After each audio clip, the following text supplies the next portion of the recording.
Francis. Kasi may mga books tayong tinalakay, may Lamb's Book, may Book of Life, and then meron pang another books was open, and another books was open ay sa Revelation 20. At meron pang Lamb's yung tinatawag na Book of the Wicked. Huwag lang ito, Brother Francis, no? Kasi ako ay bilang isang believer na rin sa akin. Dahil meron tayong nabanggit na progressive revelation.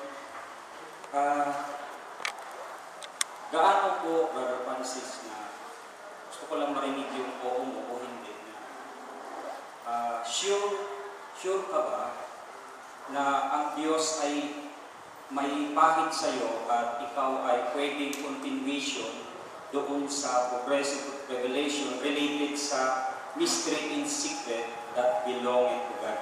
So kung oo ang sagot mo, magtatanong ako. Pero kung hindi na rin ako magtatanong. Upo ko lang.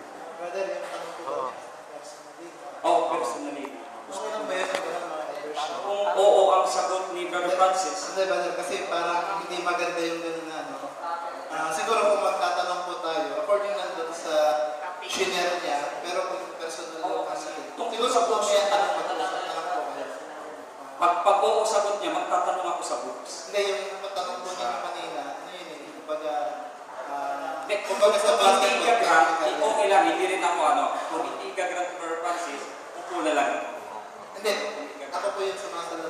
As a mediator, yung question po ninyo kasi, kung bagas na basketball, technical po yun eh. Hindi po natin inaalaw yung ganun po rin yung question. Ngayon, kung mag-question po kayo, that according to what you present kanina.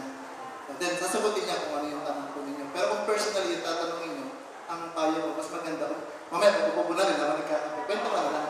Kasi nga, related kasi Judas, doon sa si Judas ay nasa Book of Life siya, and then nabura. Tapos, gusto ko kasi makita rin kay Brother Francis na dahil mayroong tinatawag na progressive revelation, kung ano ba ang understanding doon na ang progressive revelation ba ay naniwala tayo na ang Panginoon ay magpapahid pa sa ating panibagong pahid na hindi nakita ng prophet, para gano'n, no? Bilang message believer, concern ako doon sa mensahe.